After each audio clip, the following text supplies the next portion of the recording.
I want to make very clear, like it went from I have no idea what I want to do to I know what I want to do, but I don't feel like I'm smart enough to do it, to okay, fine, I'm smart enough to do it, to let's do this. I'm all in. And that happened very quickly. That happened over a few weeks.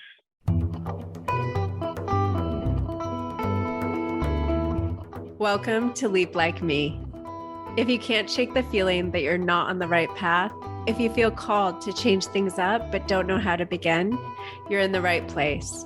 I'm your host, Lisa Hawashi, and my specialty is coaching people at those crossroads moments in life when you feel called to take a new direction. Sometimes that means taking a leap. I want to share practical advice and inspiration for your leaps and how to keep going after your dreams in a challenging world. This season, we're talking all about career leaps. Come along for the conversation.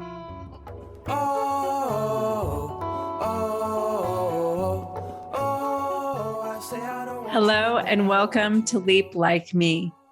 Joining me today is Jack Mengel. He's a data science manager based outside of Boston. Prior to his career leap, he was a project manager for a financial company. At age 30, he realized something needed to change. He spent the next 4 years pursuing his goal of becoming a data scientist. In our conversation, you'll hear about the obstacles he encountered during his career change and what he did to overcome them and get into a job he says he's excited to do every day. Hello, Jack, and welcome to Leap Like Me. Hi, Lisa. Thank you for having me. So great to have you here. So you are on the podcast because you have done a career switch of some sort. And so we'll get into that in a moment. But first, I want to start with just getting a sense of you. Where are you and what are you doing for work now? Yeah, I live in Boston. I live in just a suburb outside of Boston. I work at basically a data science consulting company. They are in Maryland, and but I work remotely currently in my little office here, entirely remote.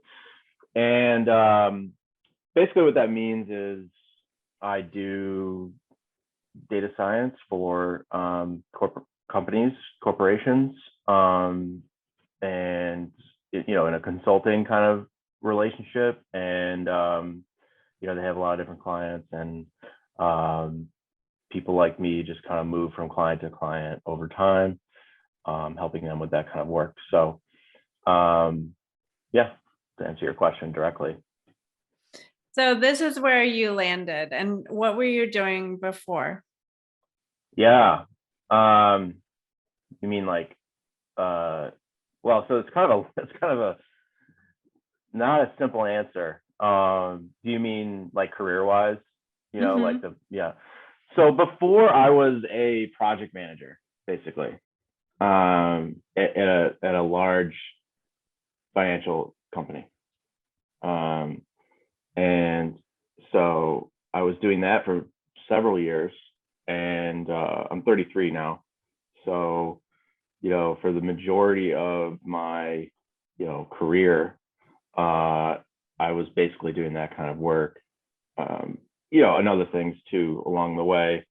But in the most recent job, which was from 2015 to last year, I was doing mostly project management. So it was a giant shift over time. And what were you finding about that job or that type of work that was starting to get you to think, okay, I think there might be something else out there for me? What kind of got you thinking in that direction? Yeah. So it's funny, like, I would say that I'd never aspired to be a project manager in any way. So in other words, I think I kind of fell into that role over time, and I was pretty good at it, I would say, and so that helped. But then I don't know. Eventually, so in 2017 is when I would say things really changed for me in this sense. I think we're gonna get into all this, but I enrolled in graduate school. Um, I got a career coach. I really made a direct effort to make this shift. But many years before that, many years. I graduated in 2010 from college, but the years preceding that, I knew that this was not the path for me, and I knew that what I wanted to do was something more creative, and likely was having to do with data science. And we can get into all that, and we will, but that was kind of it was sort of a slow, it wasn't like an aha moment. It was just sort of when I was thinking about this interview, this podcast, a little bit, I tried not to do too much prep, but one thing that came up was that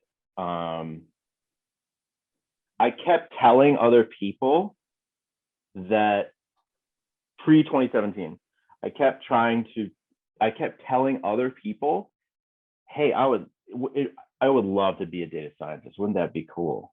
Kind of thing. And I did that enough times where I was like, well, why don't I just do, why am I do that. I do that a lot. Oh, I'd love to go see this movie, and then I just don't do it, but if I do enough times, I kind of pause, and I'm like, all right, I brought this up enough times. What's the deal? It sounds like I want to go to the movie. Yeah, why don't I just do it? So it was honestly kind of like that. And I don't know if this is a long-winded answer to a simple question. So there's a lot here to unpack. So I'll just stop there. Sure. Yeah. Okay. So what I'm hearing is a big sort of foundational thing was the fact that you felt like you had kind of landed in project management. You didn't necessarily choose it or set out to do that. And it was something that you just kind of fell into. Yeah. Yeah, that's basically it. And what were you finding about project management? How did it feel to be a project manager, in those last few years? Yeah. Like I said, it was, I felt like I was pretty good at it. So, my dad growing up was entrepreneur. So, and he was kind of in not construction, but development of properties, sort of real estate development. And in a way, he was a project manager for many things. So I kind of had that language. It was just kind of in me. And so I knew that I was good at it. I knew I was adding value. So that was rewarding. And it did feel like I was kind of growing in my career that way. I felt like, my responsibilities were growing. I had great job security. There was endless work. But in no way was it fulfilling. And I think some people probably would. I'm not saying project management in any way, not an interesting work. For me, it wasn't like I woke up looking forward to it. And in the work that I do now, I absolutely do. It does not feel like work. It feels like something that I legitimately enjoy and want to do and want to get better at. And I did not feel that way with project management. And again, there's probably people out there that feel that way, and good for them. It just wasn't for me. So at no point, I guess the last couple of years, it was sort of a big part, to just go back to your question directly.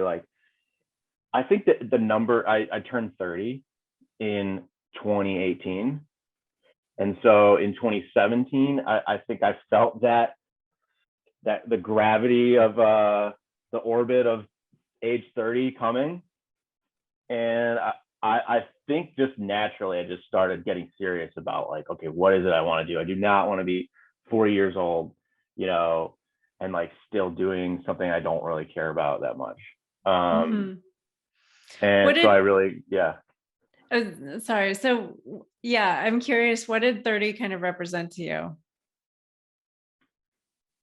Um, yeah, so I would say it just meant that there's less, well, I have interest in having a family, and I'm married now. I wasn't back then, but I am now. And um, I think that like time moves fast. So, at age 30, it takes a long time to build a career. So the sooner you can make your decision and build, the better off you are. So I don't want to be shifting careers at age 38, or 45, unless it's like, people change and all that, and then some of that's healthy. But I don't want it to be because like I wasn't introspective and I didn't do the work. Because if you're starting over at 40, then that's a tough position. So I guess the age 30 is like the beginning of adulthood.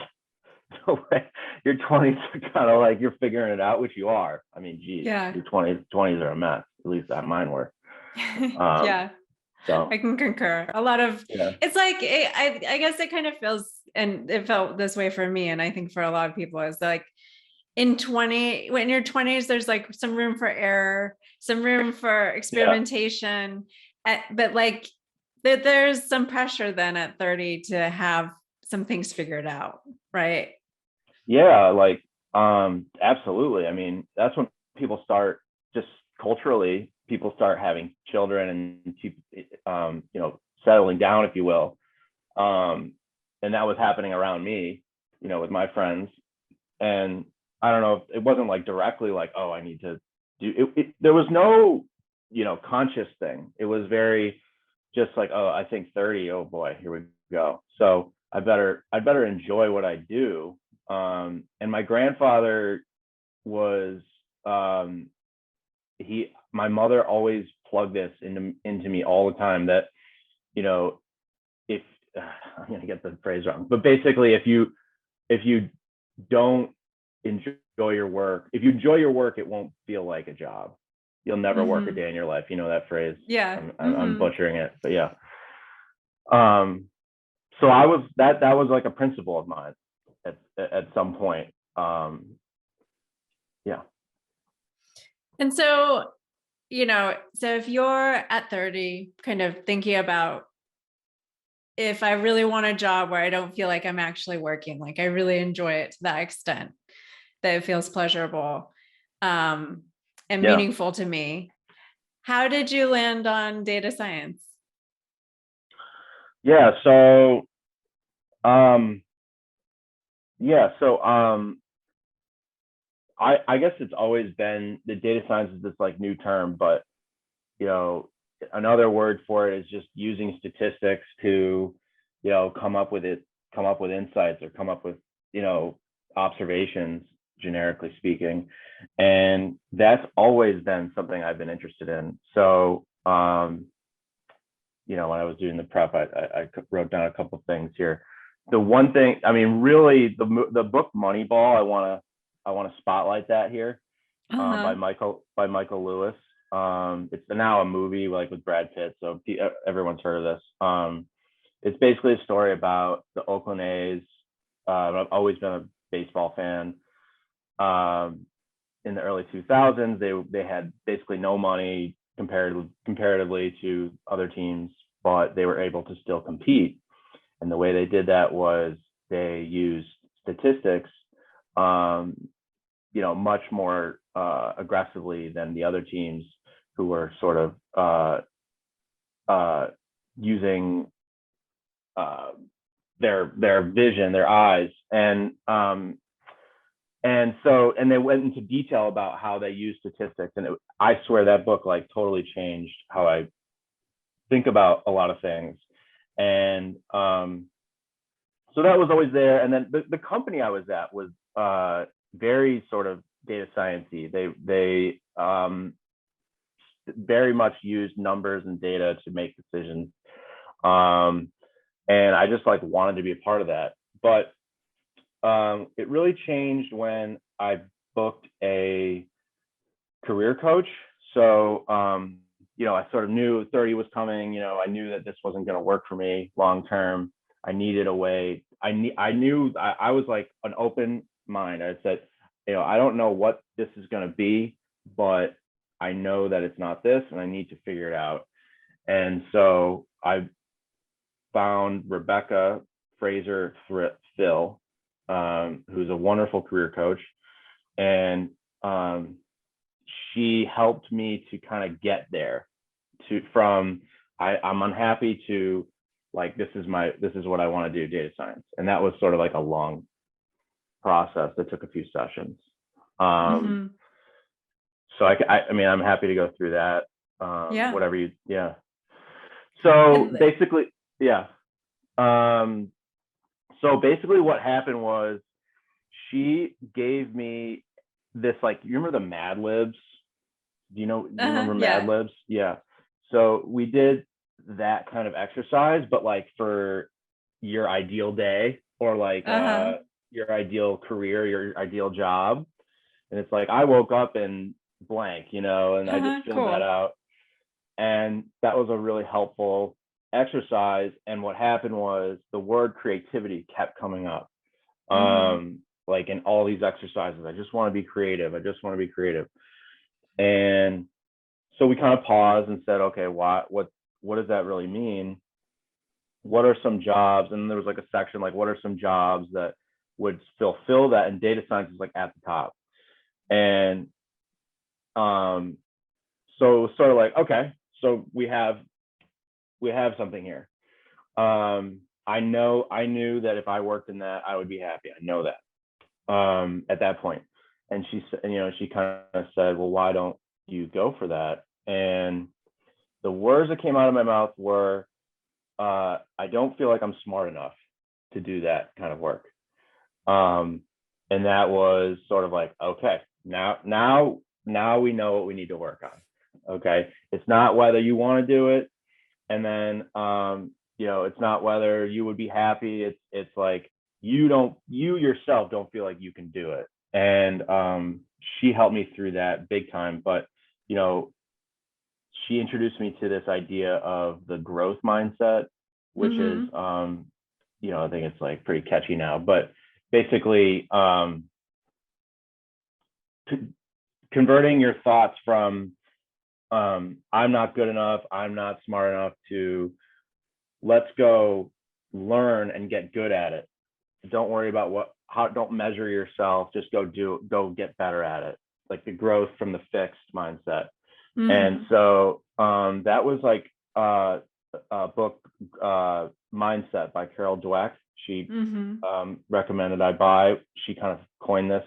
But anyways, she just helped me get over that fear. And that was a big, big, big fear. I mean, I'm not going to sugarcoat like that. I think anyone who's listening to this, who is kind of thinking about the same thing that I did, probably relates to what I'm talking about. And, can we just unpack that? Like, what is kind of part of that? Is it because it's a really complex thing that you're doing, or is it, what's kind of behind the like feeling of like, I'm not smart enough?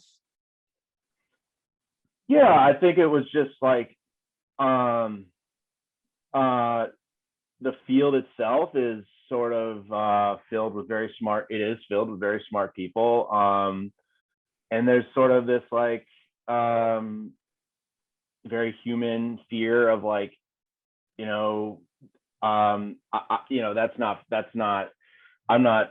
I'm not going to make it in that situation. It's sort of like instinctual prime. It's not. So I think it's really just it was just a human thing. Like I remember applying to colleges, and feeling like, oh, I'm not going to get in here. There's no way. And then, or seeing other people applying that were like smarter than me, you know, so to speak, like they were like these really smart valedictorian type people, and they were applying to the same college, like, oh God, you know, that fear.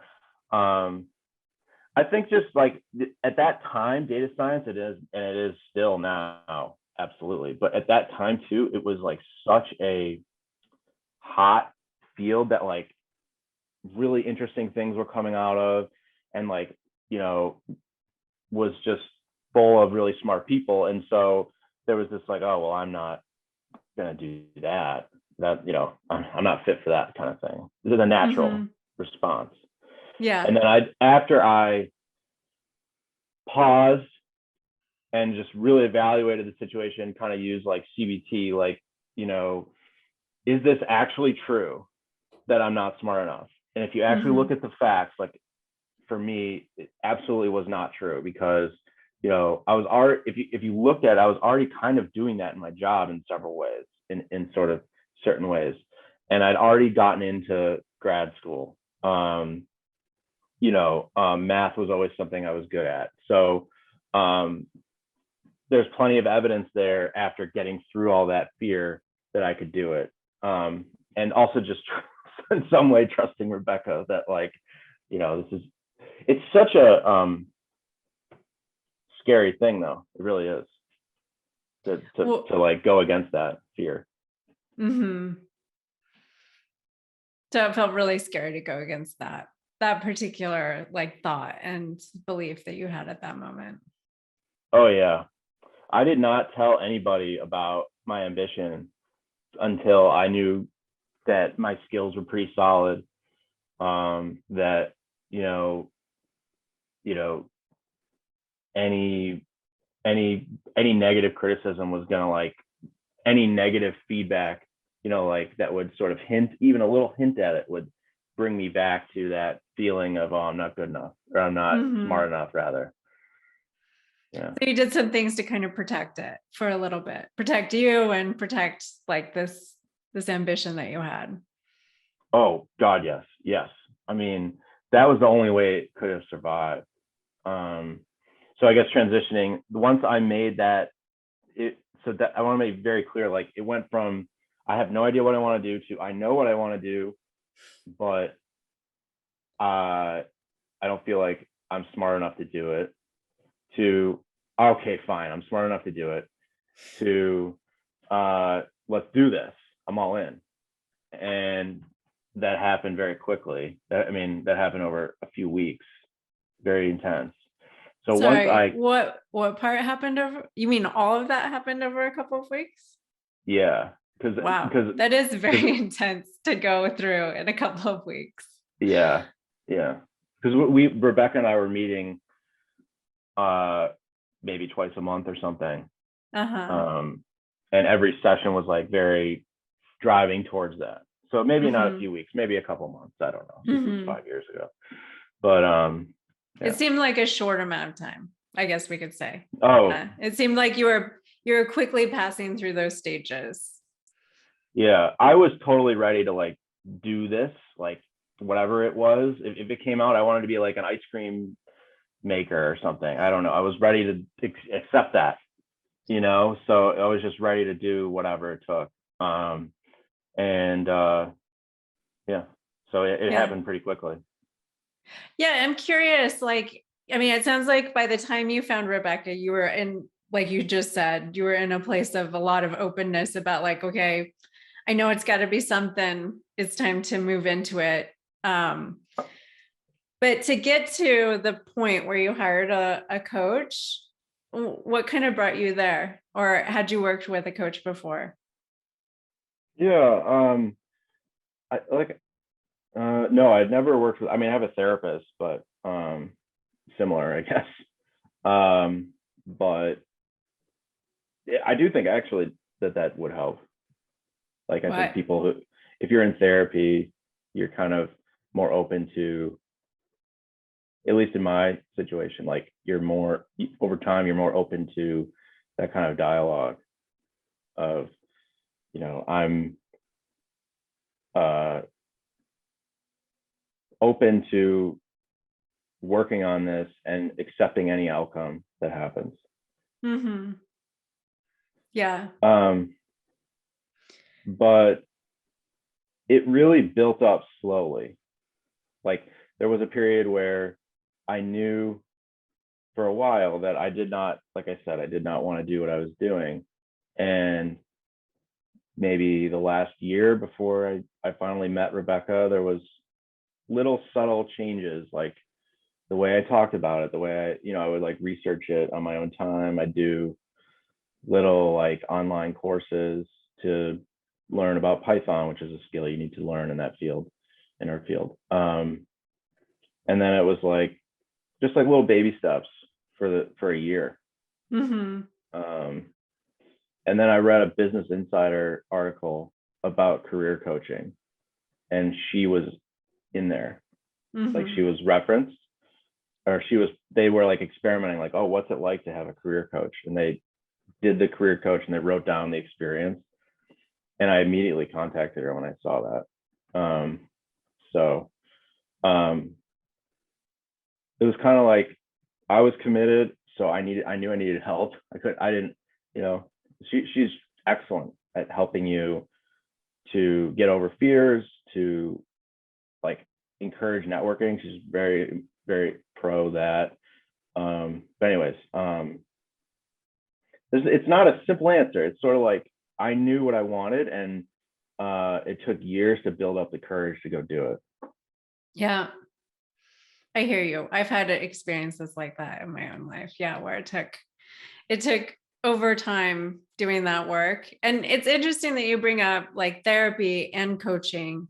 I mean, I've had both, and I often have clients who are doing both. And they can really work well together sometimes. I'm curious, just in hearing your own point of view of like, um, say someone's in therapy and doing that work on themselves or working through, the things that you work on in therapy. How would you make the distinction for someone of like the point when they need to call a coach? Oh, so you're saying, I don't know if I quite understand the question. Are you saying like there's a point in your life where you say, oh, I need a therapist? Yeah. And there There's a might point be in a your point life in your life where you might where need you a need a coach. coach? Yeah. Um, yeah, I mean, Or if you're maybe you trying to don't make it, see it that way. I'm just it's curious. hard to say. Like, it's so personal. I mean, it just made sense to me at that moment in my life. So um, I will say this, like, it's very important that it's sort of like buying a gym membership, a coach, or education or anything really. But let's just stick with coach for now, right? If you can buy a gym membership and it's all there for you, but if you don't like go and use it every day, nothing's going to happen. So you have to be at this point where you sort of let go of, you know, thinking you know all the answers, and um, allow someone else to enter that space.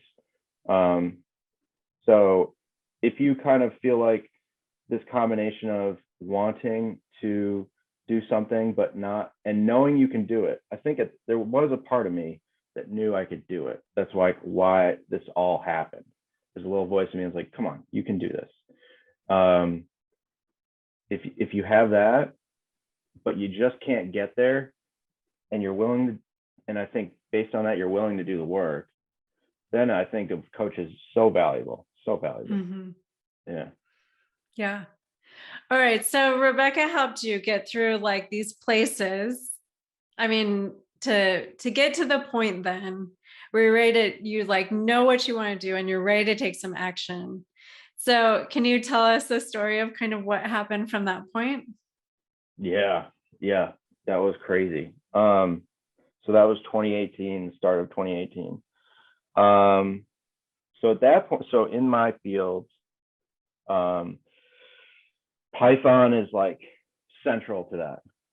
So it's programming language. and I knew very little about it.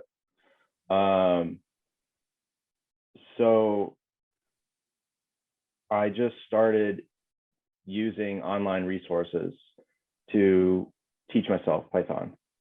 I knew enough to know that that was very important. And so I kind of just really threw myself into that pursuit of learning Python and, particular skills within Python, particular to data science.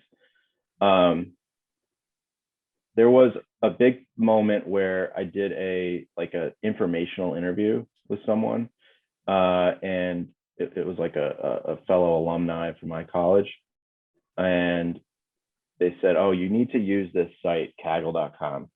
And I had heard about that from someone else too, that was also in the field. And so I said, "Aha! Like I have something. There's two people telling me this."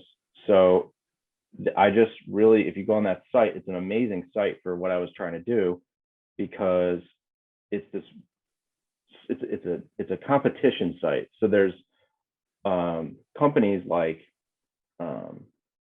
Airbnb will post a bunch of data, and they'll say, come up with a model, to the whole world. Here's our data. Come up with a model to predict, whether this guy is a good host or something. I'm making it up. Come up with a model, and then whoever has the best model will pay you, and they pay a lot of money. So there's a lot of really talented people that are on there doing work, and a lot of them share what they do. Like you can just go in and see their work. And so there was this endless, well of tutorials and sort of best practice. And so I really, nights and weekends, threw myself into that. It sounds like a lot of work. It really, it wasn't. I really enjoyed it, because I knew I loved doing it. And even if it didn't go anywhere, I was enjoying it, Mm-hmm.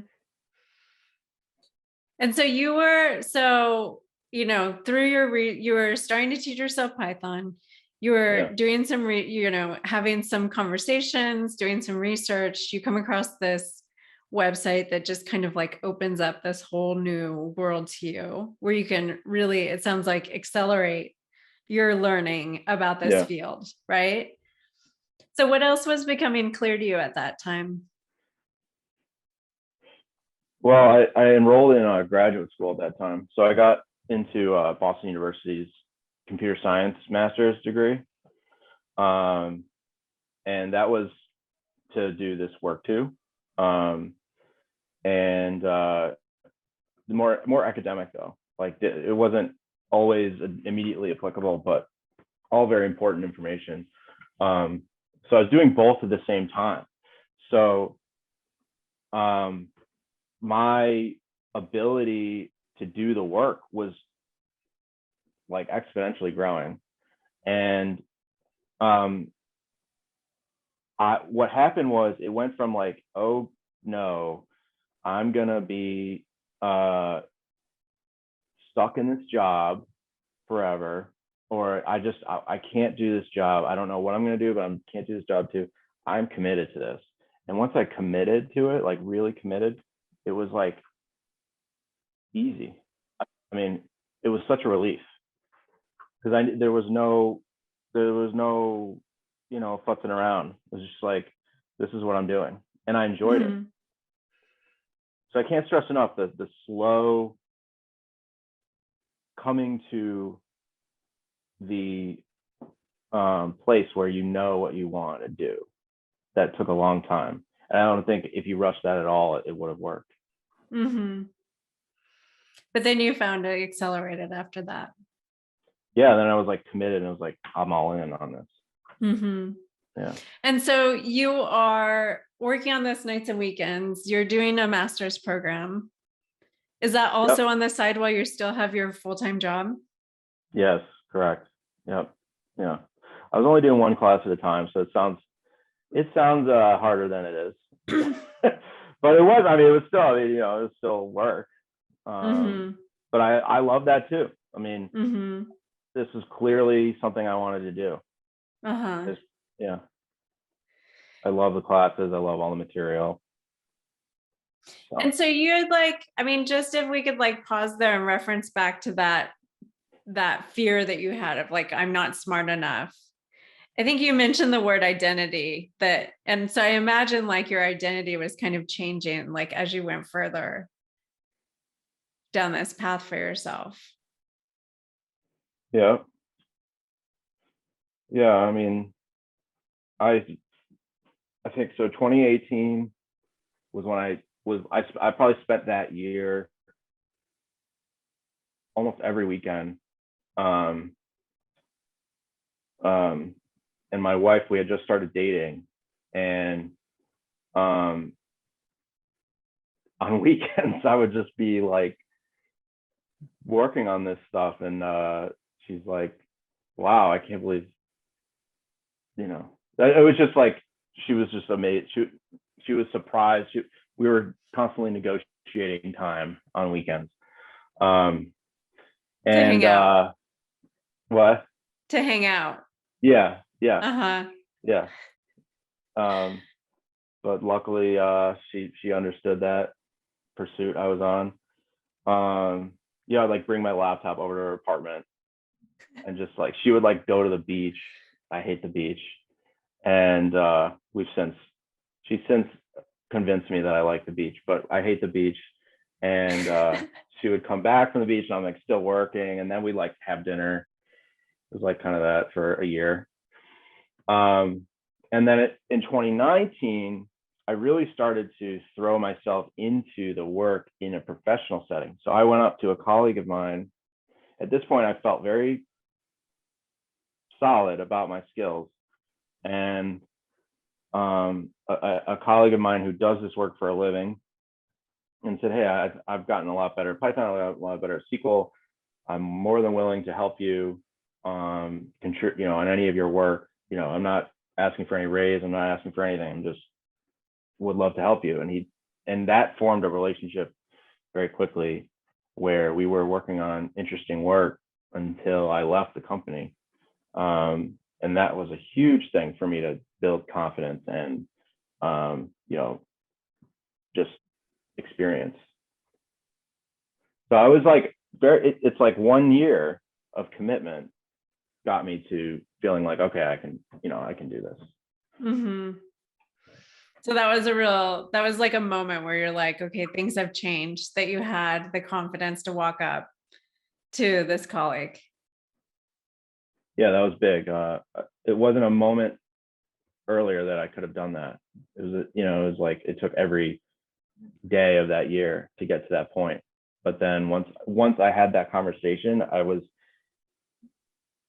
really integrated into the process of data science at my company, which was cool. Mm-hmm. Yeah. So you actually started getting more integrated into data science at the company where you're doing project management. Is is that right? Or did you Yeah, that's right. before So I you was a project. switched to a totally different job? Yeah. So I was a project manager, and then I was just kind of doing this work sort of under the table. And so that was 2019. And then for probably a year and a half, I was just doing stuff under the table. And it really sort of grew over time, um, to a point where I was uh, doing it most of my time, but still doing my project management work. And eventually I got a title change within my company to be data science engineer and project manager. It's a great title. To add it on. And yeah, it really rolls off the tongue. But at And least some acknowledgement of all that work that you were doing that wasn't oh yeah, necessarily part of your role, right? yeah, and that was key.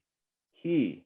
I mean, this journey wasn't over yet, because getting that title change means you have to convince all these other people within my company that I'm now this role.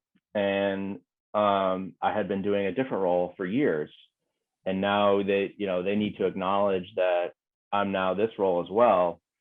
And they didn't want to do that, and I understand.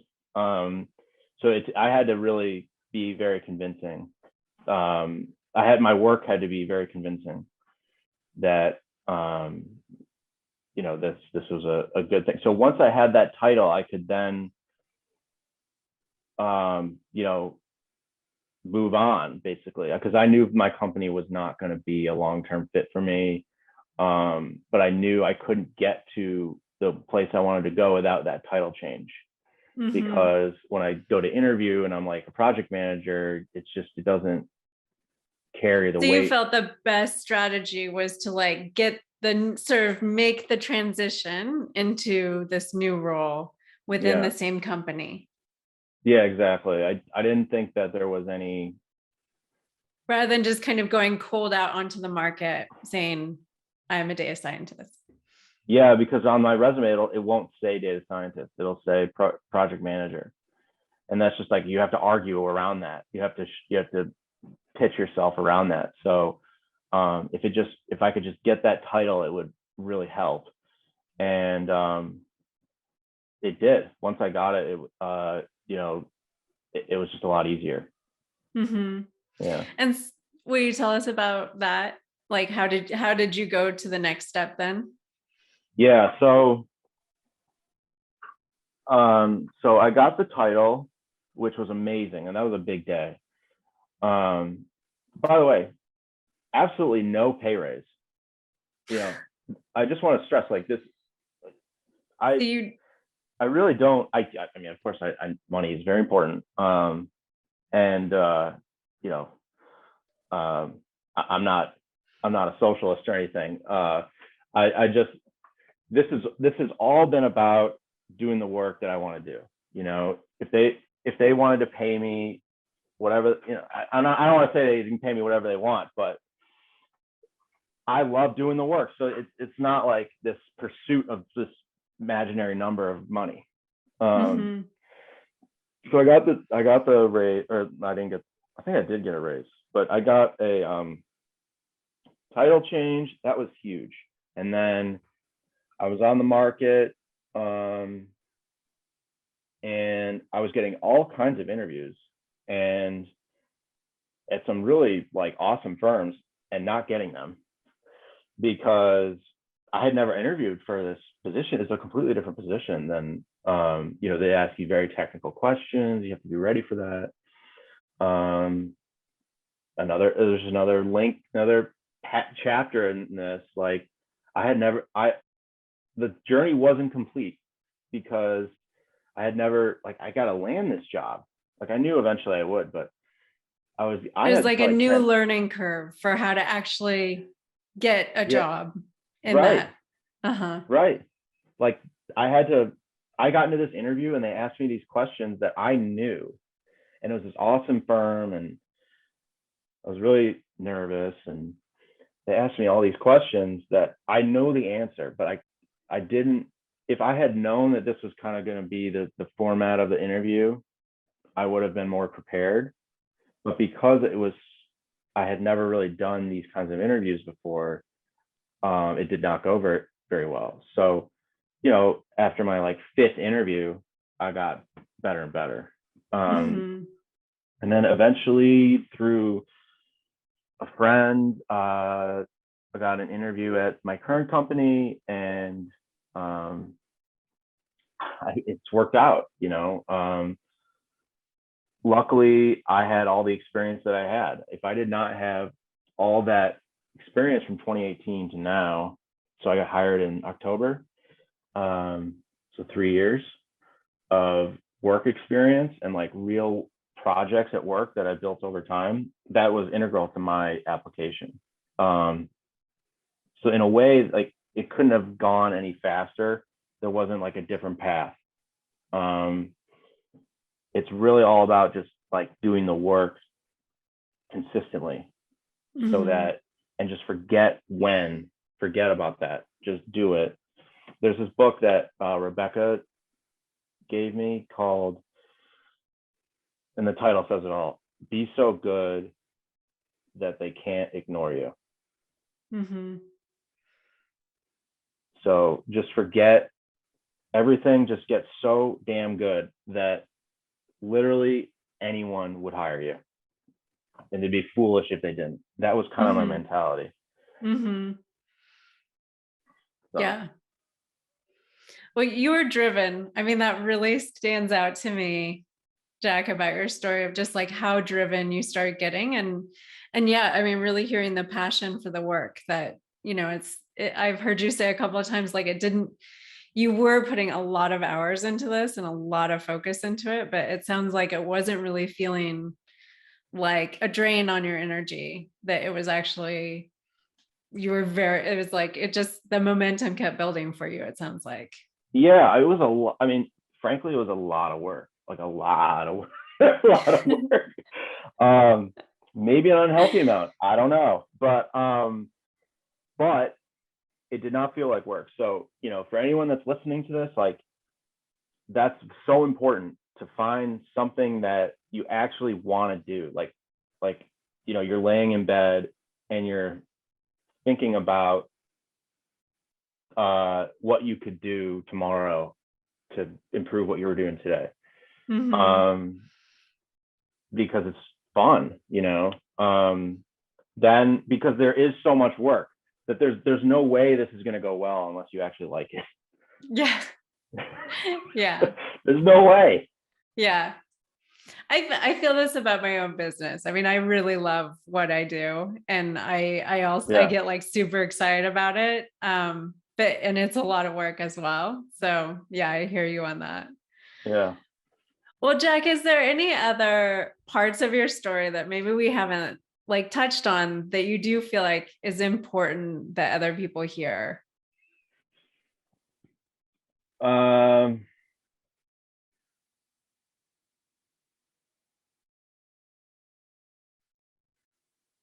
I'm just looking at my notes. Um, I guess, I mean, not really. I've kind of hit everything. But the other thing is there was this project that kind of put me over the top. So I got in 2020, yeah, the pandemic had just hit, and my colleague and I worked on this project together. And because I had really built up my skills at that point, I was ready for this project, and we built this like awesome set of tools in Python for my organization that really turned into like a legitimate project that we kind of created it ourselves, and it blossomed into this real project at the company. And that really helped me in the interview process too, because it was sort of like it was mine. I could really use the story in sort of finding my next role. And so I guess one thing is like building that bench of like examples on your resume so that you can make that switch is really important. And the more you do it, the more you do it, that's the best way to get better. And then getting that one kind of project that's like and it depends on your industry, right? Whoever's listening to this, but generally speaking, that project that's on your resume that says, I did this, here's the value I created, blah, blah, blah. Then it's like, okay, this guy's legit. So I think before that, I was sort of a flimsy resume, and then it's really solidified that. So really throwing yourself out there for me was a big deal, like it within my organization, to just say, okay, I'm good enough to do this, guys. Like, let's do this. And then Mm-hmm. it just kind of took itself from there. But I'm bringing this up because you need that solid project on Yeah. your resume, in my opinion, to Yeah. make the switch. Yeah. And I think that's a great point. I mean, the other way that people kind of describe that is like their portfolio. It's kind of, yeah, like what portfolio of projects can you show people where you like really had a role in it and you really can show them the impact of, what that project did. Yeah. So, and it sounds like Yeah. really, you found a way to do that at your current company where you already had the relationships, the standing, you could kind of like, Exactly. maximize that opportunity that you're already, had so many years of credibility, like at that company. So you could kind of, use it to continue growing and to create that portfolio that you need for yourself. Yeah, the relationships are huge. That's a great segue. I was just thinking of this. The informational interviews are really useful. Like, and what that means is I didn't know what this meant, but before I did it, and Rebecca recommended it, going and having coffee with someone that, and you're not trying to like get them to get you a job at all. You're just asking them questions about an industry or something, and that's it. You're just gaining information from them. I had a number of those early on when I didn't know anything. Like, I knew I wanted to do data science. It's a big blob of a black box of an industry that I wanted to work in. Like, what does it really mean? And don't do YouTube videos. Go talk to people, and like real people. And I got so much good information and validation through that process of here are the certain skills you need. Here are the ones I think are overrated. And you might get someone say, hey, when you get to this certain point, give me a call.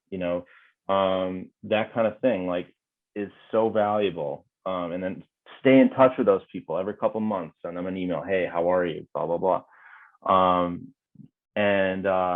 Yeah, so the relationships is so important.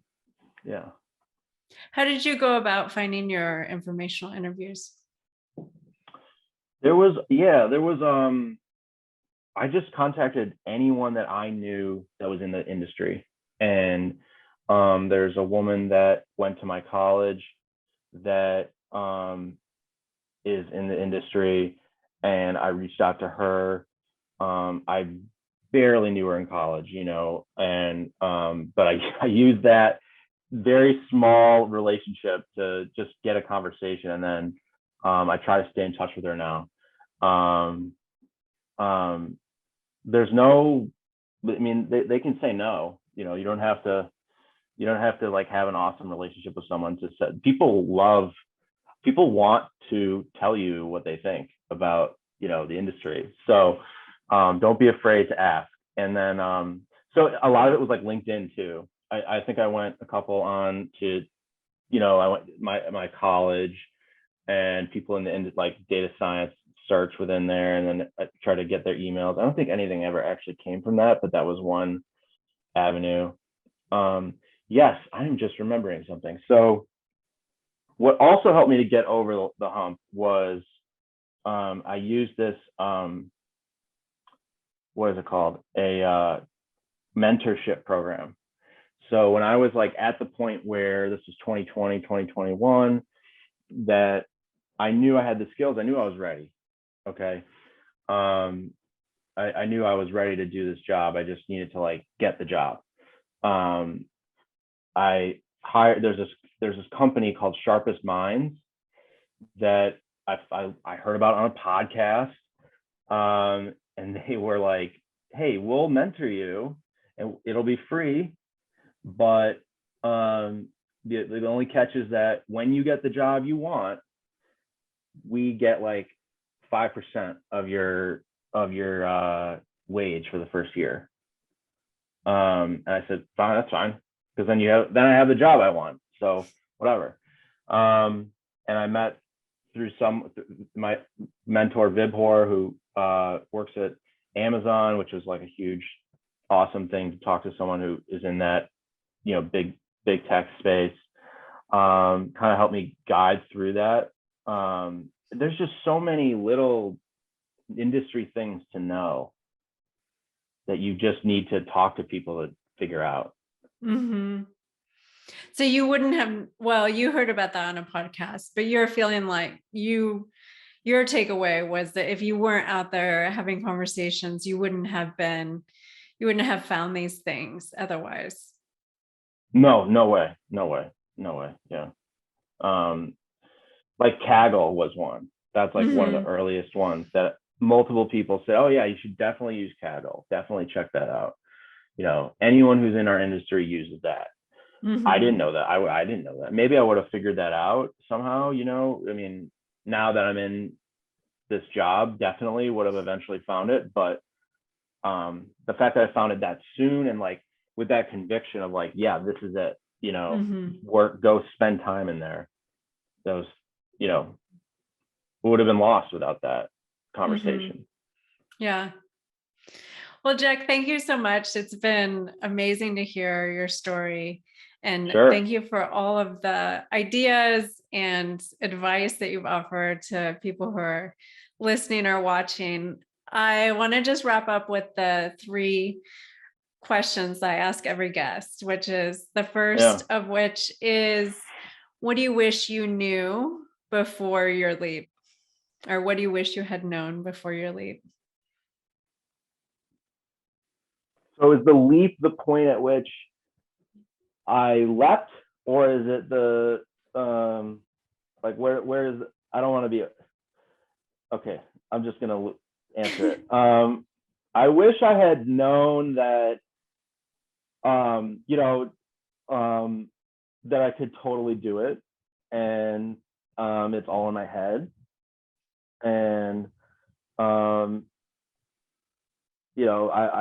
I think I had to go, the journey was what I had, but that I wish that, just pause and be like, is that really true, Jack?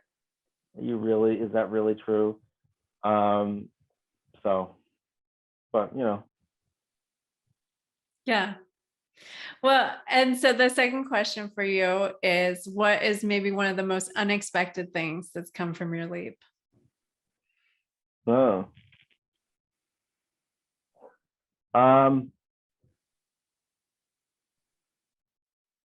Unexpected. I guess yeah, so like what I found is that traditional education is very important. I loved it. It definitely helped me get my job.